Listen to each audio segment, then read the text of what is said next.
নজিপুরবাসী, আপনারা নিশ্চয় অবগত আছেন আমাদের প্রিয় মাতৃভূমি এই বাংলাদেশে গতকাল যে ঘটনা, নারকীয় ঘটনা ঘটেছে, একজন জীবিত মানুষকে চাঁদা না দেওয়ার অপরাধে তাকে যেভাবে নির্মমভাবে হত্যা করা হয়েছে, আমরা আজকের এই বিক্ষোভ সমাবেশে এই হত্যার তীব্র নিন্দা এবং প্রতিবাদ জানাচ্ছি। পাশাপাশি যারা এই হত্যার সাথে সম্পৃক্ত তাদেরকে চিহ্নিত করে তাদেরকে দৃষ্টান্তমূলক শাস্তি দিয়ে দেখাই দিতে হবে যে আগামী দিনে কেউ যদি মানুষ হত্যার নামের মতো এরকম কোনো ঘটনা ঘটাতে চায়, সে যেন ভয়ে যেন সাহস করতে না পারে।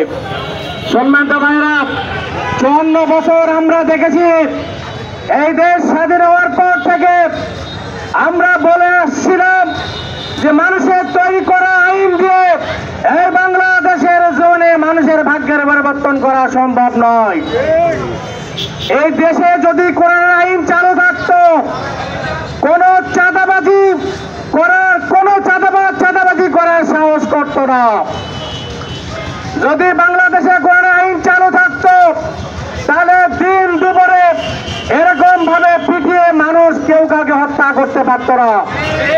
যদি বাংলাদেশে কোরআন আইন চালু থাকতো, তাহলে কাউকে ধর্ষণের শিকার হতে হতো না। সুতরাং প্রিয় পাকিস্তানবাসী, আমরা আপনাদেরকে আহ্বান জানাতে চাই, আল্লাহ তাআলা বলেছেন যে তাআনু আলাল বিররি ওয়াত তাকওয়া, তোমরা একে অপরকে কল্যাণকর এবং তাকওয়ার কাজে সহযোগিতা করো। ওয়ালা তাআনু আলাল ইসমি ওয়াল উদওয়ান, খবরদার অন্যায় অশ্লীল যে কাজগুলো যারা করে তাদেরকে তোমরা কেউ সহযোগিতা করো না। আজকে কোরআনের এই আয়াত যদি আমরা আমলে নিতাম, তাহলে আমাদের ভাগ্যের অবস্থা হতো না। সুতরাং আমরা বলতে চাই যে আগামী দিনের যে জাতীয় সংসদ নির্বাচন, ত্রয়োদশ জাতীয় সংসদ নির্বাচন অনুষ্ঠিত হবে, এই নির্বাচনে ইসলামের পক্ষের শক্তি যদি বিজয়ী হয়, তাহলে আমরা বলছি বাংলাদেশে কোনো সন্ত্রাসী, কোনো চাঁদাবাজি, কোনো লুণ্ঠনকারী, কোনো দখলদারিত্ব, কোনো জুলুমবাজ, কোনো হত্যাকারী, কোনো ধর্ষণকারীর স্থান বাংলাদেশে হবে না।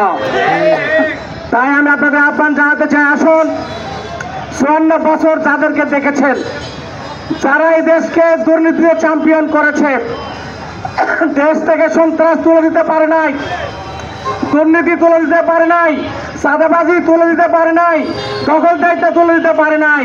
এই জন্য দেশের জনগণ সিদ্ধান্ত নিয়েছে যে ওদেরকে দেখার শেষ, আগামী দিনে আমরা ইসলামকে দেখতে চাই। ঠিক কিনা বলেন? ইসলাম যদি আসে তাহলে দেশ ইনশাল্লাহ ঠান্ডা হবে। সবাই ইসলামের কাতারে আসেন, ইসলামের পক্ষে সত্যকে সহযোগিতা করুন। আগামী দিনে কোরআনের যে সংসদ হবে, এই কোরআনের সংসদ দিয়ে বাংলাদেশ যদি পরিচালিত হয়, তার সারা বাংলাদেশে শান্তির যে হাওয়া প্রবাহিত হবে। সানা থেকে হাজরা মউত পর্যন্ত যে ব্যাপারে আল্লাহ রাসূল বলেছেন, একটা সুন্দরী নারী রাতের অন্ধকারে চলে যাবে, কোন যুবক পরপুরুষ তার দিকে যেমন তাকানোর সাহস পাবে না, ঠিক তেমনি যদি ইসলাম দেশে কায়েম হয়, তাহলে ধর্ষণ বলেন, সন্ত্রাস বলেন, চুরি বলেন, ডাকাতি বলেন, সিন্ডিকেট বলেন, লুণ্ঠন বলেন, দখলদারি বলেন, কিছুই কিন্তু ইনশাল্লাহ হবে না। তাই আপনাদেরকে আগামী দিনে কোরআনের পক্ষে আসেন, কোরআনের রাজ কায়েমের মাধ্যমে সমস্ত এই জুলুমের অবসান ঘটনার আহ্বান জানিয়ে আমার কথা শেষ করছি। আল্লাহ হাফেজ। বাংলাদেশ জিন্দাবাদ।